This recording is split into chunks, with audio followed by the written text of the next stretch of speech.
UKLO 1 year masters. No IELTS required up to 5 years visa. High visa success rate. Best hero, the biggest hero మీరు చేసిన వాళ్ళల్లో?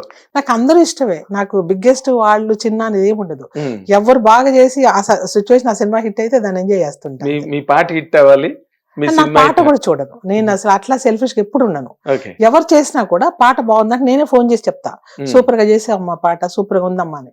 And నా mind set అలాగే ఉంటది. ఎవరితో అయినా కూడా నేను ఆ ర్యాప్ అలాగే ఉంటది. ఓకే. అంటే మనకు దొరకలేదని కొంచెం బాధ ఉంటది, అయ్యో ఈ సాంగ్ నేను చేస్తుంటే ఇంకా బాగుండేమో, ఇలాంటివి ఉంటాయి కామన్ గా. కానీ చేసిన వాళ్ళని అప్రిషియేట్ చేయడం అనేది నాకు జనరల్ గా నాకున్న నేచర్ అది. అదేలేండి. అంటే నా ఉద్దేశం ఏంటంటే, ఇప్పుడు మనకి మీరు వచ్చే టైంకే చిరంజీవి గారు పెద్ద హీరో, తర్వాత అందరూ వరుసగా వచ్చారు. అంతకు ముందు రామారావు, కృష్ణ గారు, సోహన్ బాబు గారు, కానీ వీళ్ళందరూ. చిరంజీవి గారు చేయలేకపోయారండి. నేను ఎలా అది మిస్ అయ్యారండి? మెకానికల్ అల్లుడు ఆ సినిమా చేశాను కానీ అప్పుడు అసిస్టెంట్ గా ఉన్నా నేను. మ్మ్. ఆ తర్వాత నేను మాస్టర్ అయ్యాక ఆయనకి ఒక లారెన్స్ వీళ్ళందరూ వచ్చేస్తారు ఒక బ్యాచ్. మ్మ్. సో వాళ్ళకి ఒక టీం ఉండిపోయింది. నేను వెళ్ళి మళ్ళీ అంటే నా పర్సనల్ గా నేను వెళ్ళి ఇప్పుడు అడగలేదన్నమాట. ఓకే. ఎవరికైనా సరే ట్యూన్ అయిపోయారు అనుకోండి, వాళ్ళతో ట్రావెల్ అవుతుంటారు. అది అదే. జనరల్ గా హీరోలు కానీ ఇప్పుడు డైరెక్టర్లు కానీ, ఒక కొరియోగ్రాఫర్ ఇప్పుడు శేఖర్ కమల వాళ్ళు 14 ఏళ్ళు నేనే ట్రావెల్ అయ్యాను సింగిల్ కార్డ్ తోనే. మ్మ్. అంటే ట్యూన్ అయ్యామంటే వాళ్ళు మనల్ని వదులుకోరు, వదులుకోలేరు టెక్నీషియన్స్ వదులుకోరు. అట్లా నాకు కొద్దిమంది అనమాట పెద్ద పెద్ద డైరెక్టర్లు అందరూ, కృషి గారని, శేఖర్ కమల అని ఒక పెద్ద బ్యాచ్ అంతా ఉంటారు కదా. తమిళ్లో భారతీరాజు కొద్దిమంది ఉన్నారు పెద్దవాళ్ళు. మ్మ్. వాళ్ళందరూ కూడా మాక్సిమం ఈ సాంగ్ అంటే స్వర్ణ అనేది కాకుండా సినిమా అంటే స్వర్ణ. పెద్ద వంశీ గారి సినిమాలన్నీ నేనే చేశాను, పెద్ద వంశీ గారి అన్ని సినిమాలు సినిమాలన్నీ నేనే చేశాను. ఆయన ఏంటంటే నేను లేకపోయినా నా స్టైల్లో చేస్తుంది ఈ అమ్మాయి అన్న ఒక నమ్మకం. అదే అంటే మీరు అన్నట్టుగా ఆ మాట కరెక్ట్. ట్యూన్ అవ్వడం అన్నది. ట్యూన్ అవ్వాలి. నేను ట్యూన్ అవనప్పుడు నేను వెళ్ళి అడుక్కోవడం అనేది నాకు చేత కాలేదు. నేను ఇప్పుడు ఎవరిని కూడా కాళ్ళ మీద పడిపోవడం కానీ అడుక్కోవడం కానీ నాకు ఇంతవరకు తెలీదు. నాకు వస్తే చేస్తాను, రాకపోయినా మనకి ఇంతే ప్రాప్తం అనుకుని వదిలేస్తాను అంతే. బట్ అలాగైనా 1000 సినిమాలు పైగా చేశారు. అది అంతే గాడ్ అంతే. మనకేంటంటే తెలియకుండానే మనం చేసే సినిమాలు హిట్ అవడం. ఆ టైంలో ఒక్కొక్క సినిమా హిట్ అయిపోతుంది అనుకోండి. ఇప్పుడు హ్యాపీనెస్ హిట్ అయింది అనుకోండి, ఇంకా కన్నడ చేస్తున్నారు అనుకోండి, ఇది ఆ మాస్టర్ ఎవరు అని పిలిపించి చేయించుకుంటారు. అక్కడ సక్సెస్ అయ్యామనుకోండి, అలా నా కెరీర్ అలాగే వెళ్ళిపోతుంటుంది. ఇప్పుడు ప్రేమ కథ చిత్రం ఒక సినిమా చేశాను, మెల్లైనా మారుతి గారు చీకటి అయిన సాంగ్. సో మారుతి గారు కూడా చాలా సినిమాలు చేశాను నేను. అంటే సింక్ అయితే ఇంకా వాళ్ళు ఏదో ఒక సాంగ్ ఉంటే ఇది ఆవిడే చెయ్యాలి, ఆవిడ చేస్తేనే బాగుంటది, అలా వెళ్ళిపోతుంటాయి సాంగ్స్ కొన్ని. ఆ టైంలో నాకు కొంచెం ఆ బిజీలో ఏమైపోయిందంటే, ఈ సాంగ్ చూశారు కన్నడలో ఎవరు వేరే మాస్టర్ ఎవరో చేసుకున్నారు, వాళ్ళకి ఈ సాంగ్ చూశాక అంత అక్కడ వాళ్ళకి ఆనలేదన్నమాట. ఆ సాంగ్ అంత ఎయిట్ చేశాక అసలు నచ్చనే లేదు, తెలుగులో ఎంత బాగా చేశారు, ఎవరు ఆవిడ పిలుచుకురండి నేను. సో వాళ్ళే ఇక్కడికి వచ్చారు ఆ సాంగ్ చేయించుకోవడానికి. ఇక్కడికి వచ్చి శారది స్టూడియోలోనే నేనే ఆ డిపార్ట్మెంట్ పెట్టి సెట్ వేయించి సింపుల్ గా, అంటే 3 లక్షల్లోనే మొత్తం సెటప్ చేయించి మొత్తం కంప్లీట్ చేసి పంపించేశాను. అది చిరంజీవి సజ్జా ఉన్నారు, చనిపోయారు కదా, అతనే హీరో. సో అది అక్కడ పెద్ద హిట్ అయింది మళ్ళీ.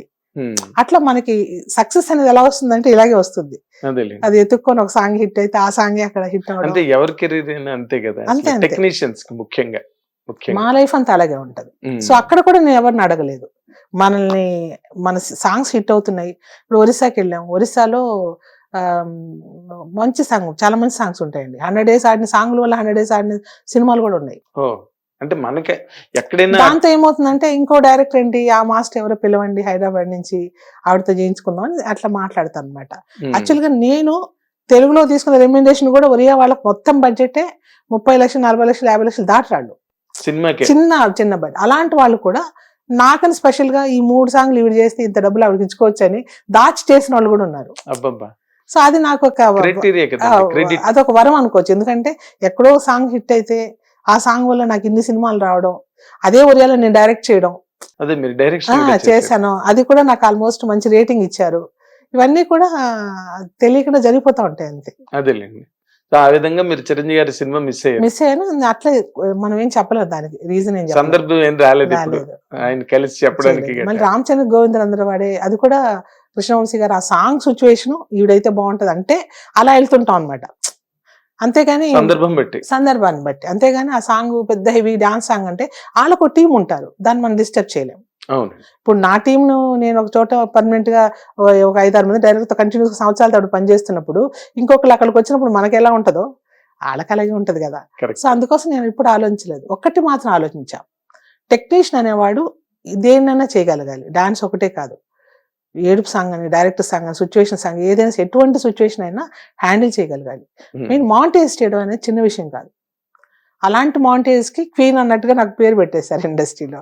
సో డైరెక్టర్లకు ఎవరికన్నా కొంచెం హెవీ ఇది చేయగలనా నేను అన్న డౌట్ నా కూడా ఆ డైరెక్టర్లు కూడా నాకే చెప్పేస్తారు సాంగ్స్.